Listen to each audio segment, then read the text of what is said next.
আমাদের হৃদয়ের স্পন্দন সারা পৃথিবীর মানুষের নয়নের মণি কোরআনের কাহিনীকে তোমরা বিশ্বের উপরে রক্ষা করেছো। বাংলাদেশের জনগণের একটা চাহিদা ছিল, বাংলাদেশের জনগণের চাহিদা ছিল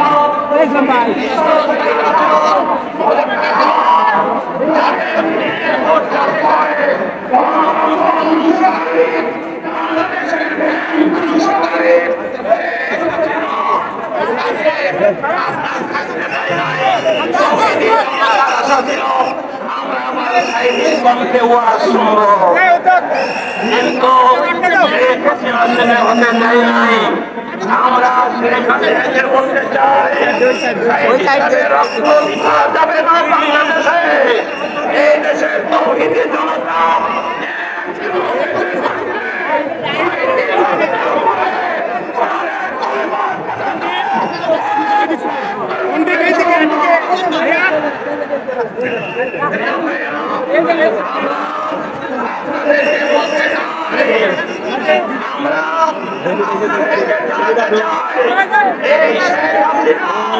এবং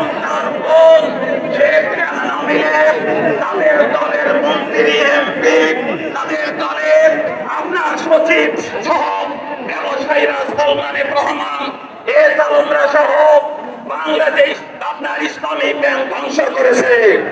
বাংলাদেশের সকল ব্যাংকগুলিকে লুটপাট করে, বাংলাদেশের ব্যাংকগুলিকে ফোকলা করে আমাদেরকে গরিবগ্রস্ত বানানো হয়েছে। প্রিয় ভাইয়েরা, এই সরকার আমাদের গণতন্ত্র ধ্বংস করেছে, এই সরকার রাজনীতি ধ্বংস করেছে, এই সরকার জনগণের ভোটাধিকার হরণ করেছে। এই সরকার বাংলাদেশের এমন কোন কাজ নাই, শিক্ষা ব্যবস্থা ধ্বংস করেছে। এই সরকার আমাদের দেশের চিকিৎসা ব্যবস্থা ধ্বংস করেছে, বিচার ব্যবস্থা ধ্বংসকারী সরকার ছিল শেখ হাসিনা। এই জন্য তারা ছাত্র জনতা রুদ্ররসে বৈষম্য বিরোধী ছাত্র আন্দোলনে তারা সামনে ছিল। এদেশের তৌহিদি জনতা, আপামর জনগণ, এদেশের ছেলেবলা, এদেশের কুলি মেহনতি মানুষ সকলেই মিলে তাদের পিছনে থেকে 2024 সালের 5ই আগস্টে স্বৈরাচারের পতন করেছে। আমরা এই ছাত্র জনতা এই বৈষম্য বিরোধী আন্দোলনকে আমরা শ্রদ্ধা জানাই। তাদের এই আন্দোলন করতে গিয়ে যারা শাহাদত বরণ করেছেন, আমরা তাদের রুহের মাগফিরাত কামনা করি এবং যারা অসুস্থ হয়ে মৃত্যুর সঙ্গে পাঞ্জা লড়ছেন, আমরা তাদের জন্য দোয়া করি। আল্লাহ পাক রব্বুল আলামিন যেন তাদেরকে আল্লাহ তাআলা সুস্থ করে দেন।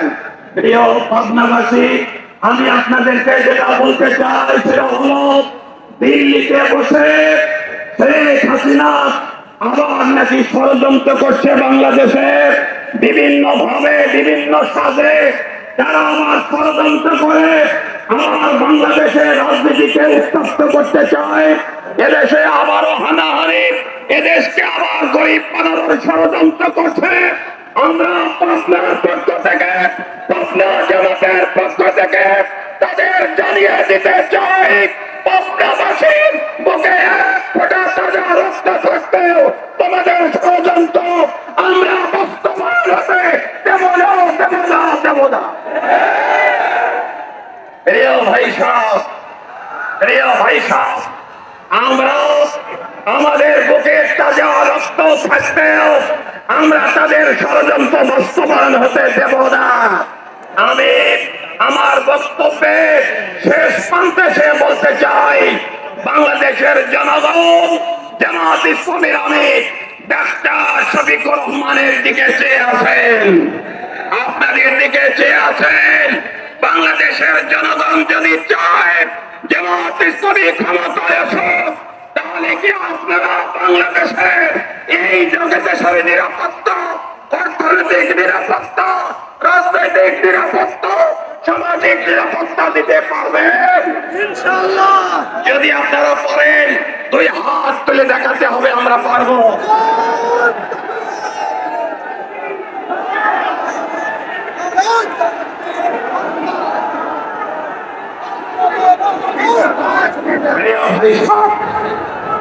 প্রিয় ভাইরা,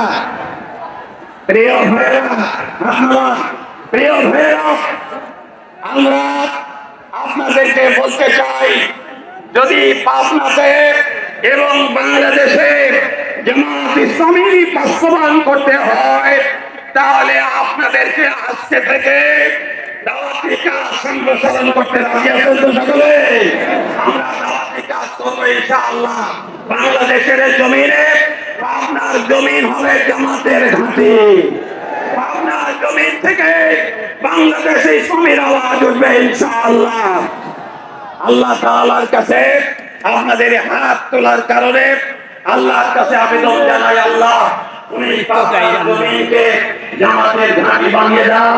আগামী দিনের বাংলাদেশ হবে ইসলামের বাংলাদেশ, আগামী দিনের বাংলাদেশ হবে জামাত ইসলামীর বাংলাদেশ। আল্লাহ তাআলা আমাদের সকলকে কবুল করেন। আল্লাহুম্মা আমিন।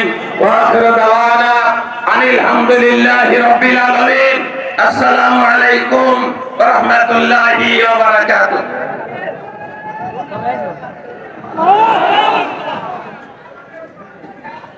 সংগ্রামী পাবনাবাসী, এতক্ষণ আমাদের সামনে জেলার নায়েবে আমির মাওলানা জহুরুল ইসলাম খান বক্তব্য পেশ করলেন।